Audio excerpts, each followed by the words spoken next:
Oh, 1, 2, 3, 4...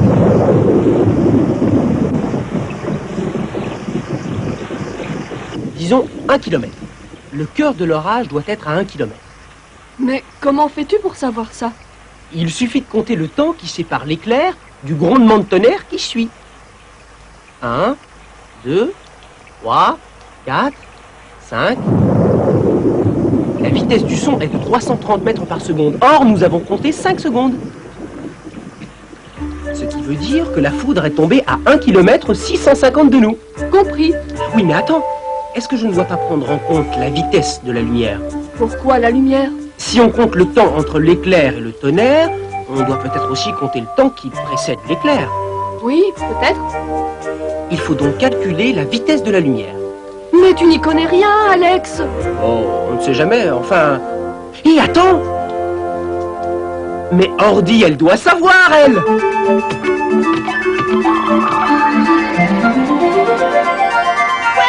Ordi! Eh bien, dites-moi, quel orage, les enfants! Heureusement, il s'est éloigné. Vous voulez en savoir plus sur la vitesse de la lumière? Allons-y!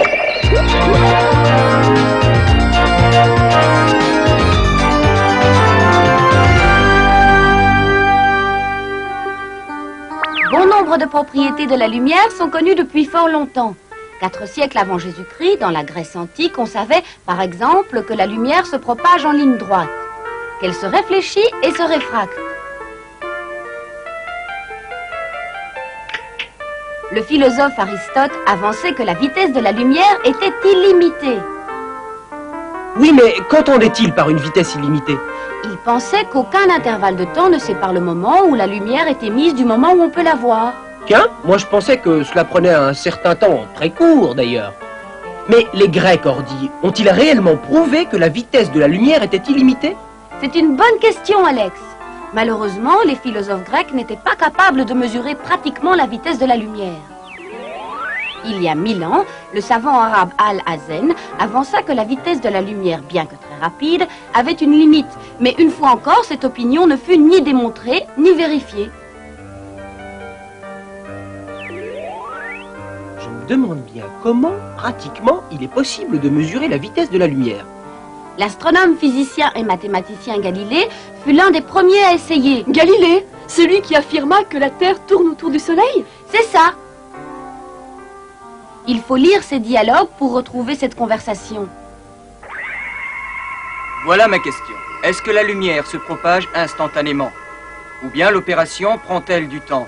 Instantanément, elle se propage instantanément. D'ailleurs, nos expériences quotidiennes tendent à le prouver. Et de quelles expériences voulez-vous parler?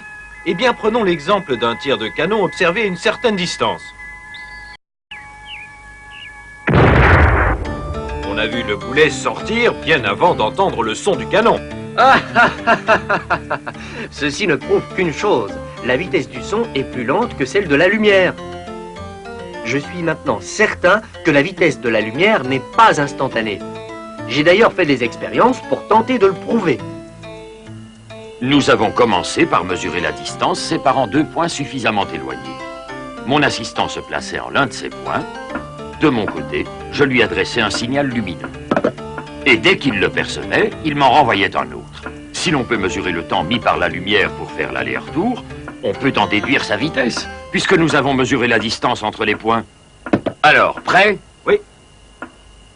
1, 2, 3... Bien, alors. Combien de temps cela fait-il? Oui, bon, recommençons. Oui. 1, 2, 3.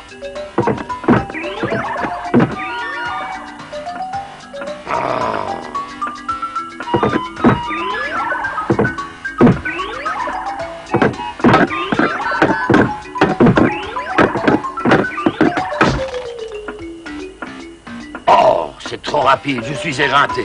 C'est plus de mon âge, ces choses-là. Pauvre Galilée, il a fait ce qu'il a pu. Ce n'était sûrement pas la bonne méthode. C'est vrai, voilà pourquoi Galilée a échoué. Cependant, le principe de base était correct. Oui, les tentatives de Galilée n'étaient donc pas inutiles, n'est-ce pas, Ordi? Absolument. Ce n'est que par hasard que... 40 ans plus tard, un homme découvrit le moyen de calculer la fameuse vitesse. Hein? Par hasard? Bizarrement, l'opportunité se présenta alors qu'il observait les satellites de Jupiter que Galilée justement avait découverts.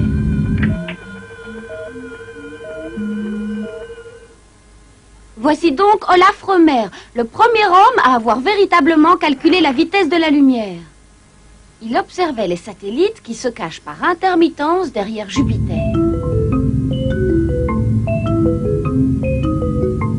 Ce phénomène appelé éclipse est à l'image d'un pendule, un phénomène d'une régularité sans faille.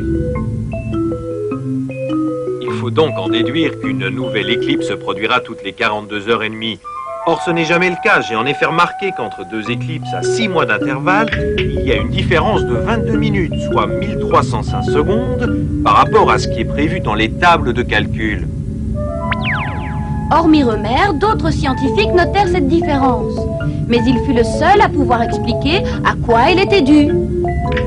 Cela n'engage que moi, mais je crois pouvoir avancer que cette différence de 22 minutes provient de la différence entre le temps mis par la lumière quand la Terre et Jupiter sont proches l'une de l'autre et quand elles sont éloignées. Autrement dit, la lumière met 1320 secondes pour parcourir le diamètre de l'orbite terrestre autour du Soleil. À l'époque, on évaluait ce diamètre à 277 millions de kilomètres. Divisons-le par 1320 secondes. Le résultat de cette division est de 210 000 km par seconde. 210 000 km par seconde? Oui, mais aujourd'hui, on sait que ce résultat n'était pas très exact. Tu veux dire que le calcul était faux?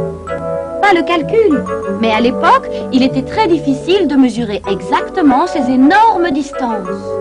Ouais, pourtant, peu de savants reconnurent le bien fondé de la théorie de Rømer. Mais pourquoi?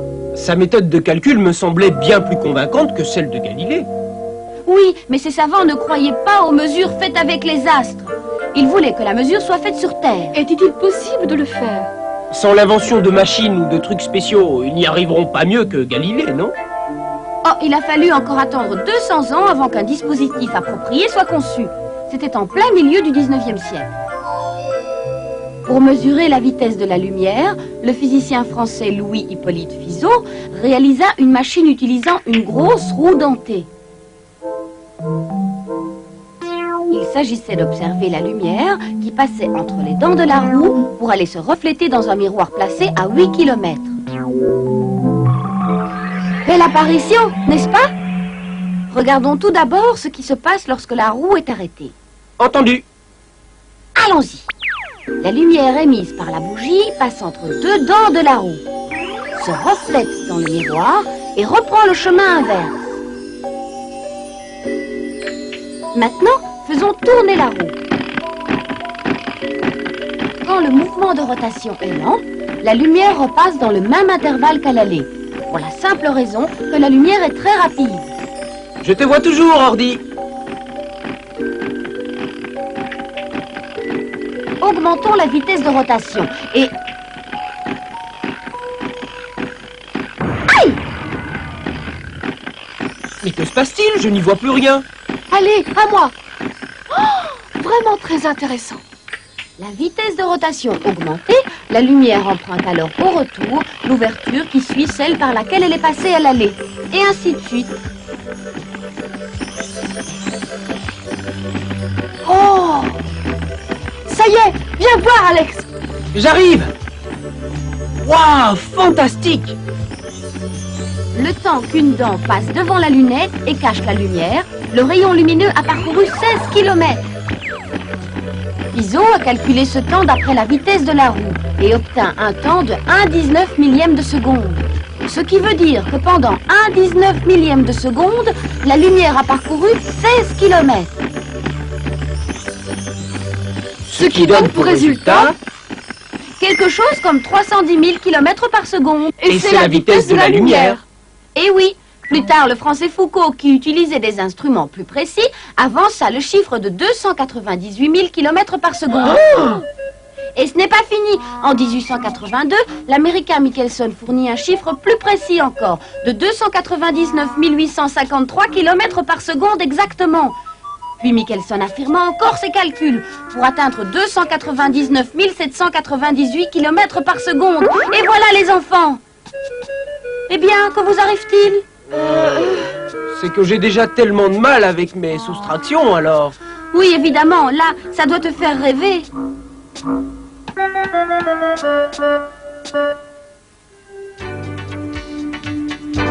Mais disons donc que la vitesse de la lumière est sensiblement égale à 300 000 km par seconde. Je crois que c'est un chiffre très important à retenir. Hein, Ordi? Bien sûr, et je vous propose de comparer cette vitesse avec d'autres. Un être humain, au maximum de sa course, peut atteindre la vitesse de 10 mètres par seconde. Des animaux, le guépard est le plus rapide, 30 mètres par seconde. Le TGV roule à 80 mètres par seconde. Quant à l'Airbus, sa vitesse de croisière est de 250 mètres par seconde. Et la vitesse nécessaire au lancement d'une fusée est de 11 mètres par seconde pour s'arracher à l'attraction terrestre. Ainsi, Apollo 11 mit 76 heures pour atteindre la Lune.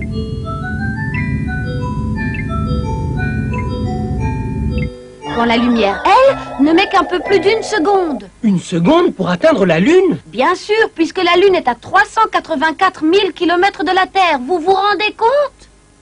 Si la lumière voyageait autour de notre planète, elle aurait le temps de réaliser 7 tours et demi en une seule seconde.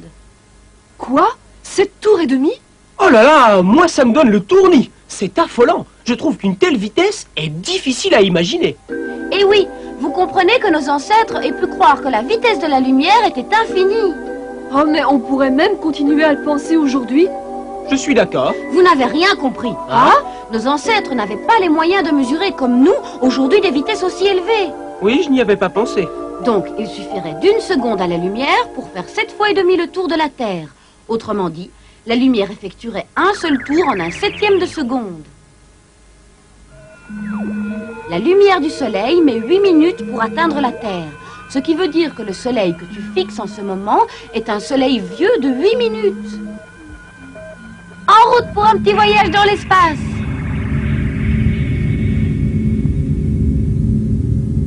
La sonde spatiale voyageur télécommandée depuis la Terre nous a transmis de précieuses informations sur le système solaire. Les signaux sont envoyés au moyen d'ondes électromagnétiques. Or, comme ces ondes sont de même nature que les ondes lumineuses, leur vitesse est également de 300 000 km par seconde. Ainsi, lorsque la sonde passa près de Saturne, il ne fallut qu'1 heure et demie pour que ces signaux parcourent les 1600 millions de kilomètres qui nous séparaient d'elle. Proxima du Centaure, l'étoile la plus proche de notre système solaire, est à 4,2 années-lumière de nous. Cela veut dire que la lumière met 4 années et 3 mois pour nous parvenir. Le diamètre de notre galaxie est de 100 000 années-lumière. La nébuleuse d'Andromède, qui est la galaxie la plus proche de la nôtre, est à plus de 2 millions d'années-lumière. Les corps célestes les plus éloignés que l'on ait observés à ce jour se trouvent à environ 14 milliards d'années-lumière. Si la lumière met tout ce temps, c'est qu'elle ne va pas si vite que ça. Ah oui, c'est vrai. Mais non, c'est simplement parce que les distances à parcourir dans l'univers sont immenses. J'aurais dû y penser. Vous voyez bien que la vitesse de la lumière a beau être énorme, elle a tout de même une limite. Si je te comprends bien, ça voudrait dire qu'il serait possible de dépasser la vitesse de la lumière. Cela semblerait logique. Pourquoi ne pourrait-on pas dépasser la vitesse de la lumière puisqu'elle n'est pas infinie? Et pourtant, croyez-moi, c'est impossible. Mais on te croit, Ordi. La vitesse de la lumière a beau être limitée, elle n'en reste pas moins indépassable. Oh, c'est fou! Mais il y a encore beaucoup plus étonnant. Regardez ce qui suit. Vous savez qu'une balle lancée d'une voiture qui roule ira plus vite qu'une balle lancée d'une voiture à l'arrêt. Eh bien, en ce qui concerne la lumière, que la source soit mobile ou non, la vitesse de la lumière est toujours de 300 000 km par seconde. Ainsi, quelle que soit la source de lumière, la vitesse reste toujours constante. Non seulement la lumière est la plus rapide, mais mon petit doigt me dit qu'il y a encore autre chose, n'est-ce pas, Ordi? Bonne intuition, Alex, car à l'échelle de l'univers, la vitesse de la lumière apparaît également comme une constante physique de base. Tu peux être plus clair? En astronomie, astronomie, on mesure les distances en unités appelées années-lumière. Et depuis la théorie de la relativité, on sait que la vitesse de la lumière est une constante. Ah oui, la fameuse formule d'Einstein, E égale mc carré. Oui.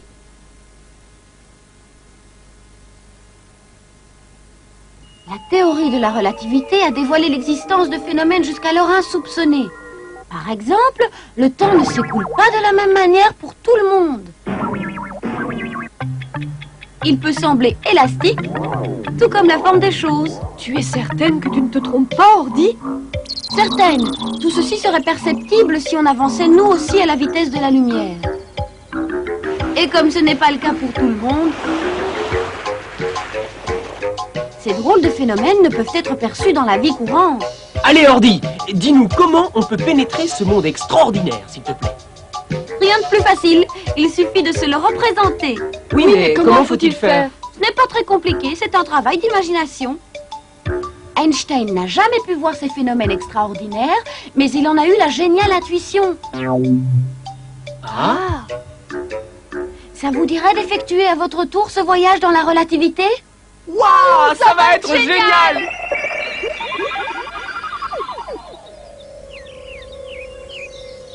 Mais Ordi, il n'y a rien d'extraordinaire ici. Tout paraît normal, non?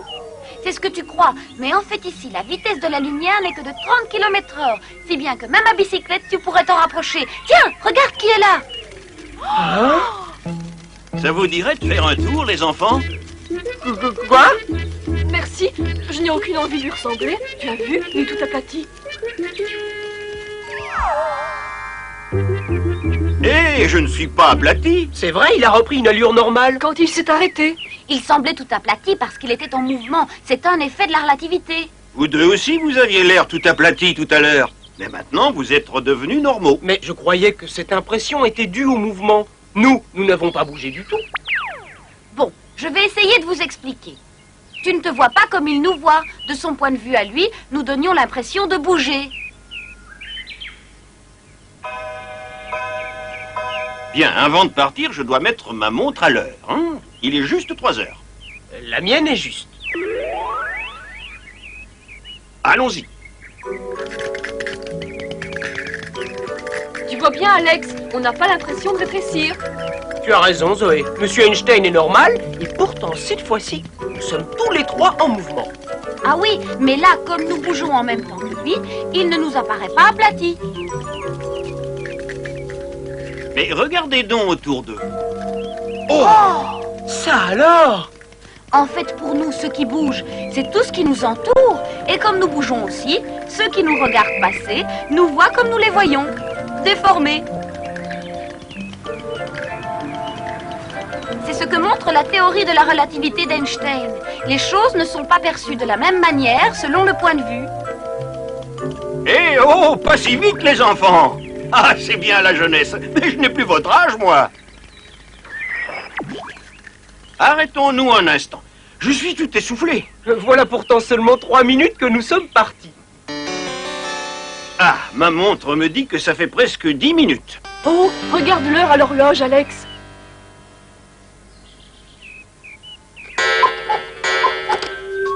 Je n'y comprends rien. Je suis pourtant sûr d'avoir convenablement réglé ma montre. L'horloge doit sûrement avancer, exactement comme celle de Monsieur Einstein.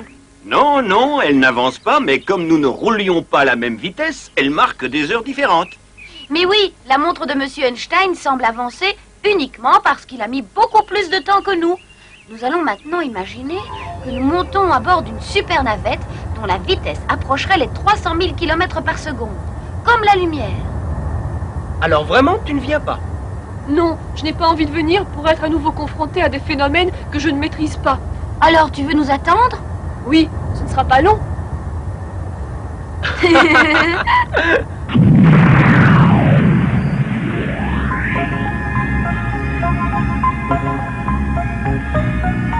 12 heures plus tard. J'ai un petit creux. Je mangerai bien quelque chose, moi. Oh zut, j'ai oublié le casse-croûte sur Terre. Allons-y.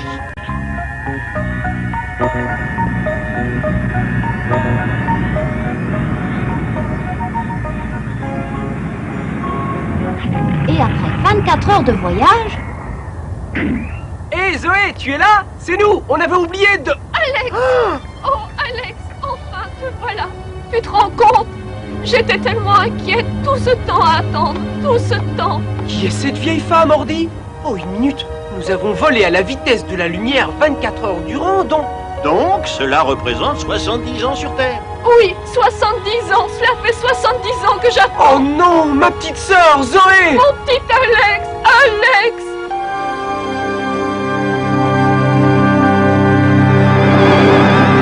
Oui, mon grand frère! Ça ne vous a pas paru long à vous dans la super navette? Mais calme-toi, tout est relatif. Nous n'avons pas vieilli de la même manière. Ah, je vois. Alors comme ça, tu savais exactement comment ça allait se passer. Espèce d'idiot. Je vais t'expliquer, tout est relatif. Relatif, mon œil. Tu le savais. C'est pour ça que tu m'as laissé. Mais non, je te jure, Zoé. Dis-lui, toi, Ordi. Quoi? Ne me dis pas que toi aussi. Nous filons à la vitesse de la lumière. Je ne pense pas que ce sera assez rapide.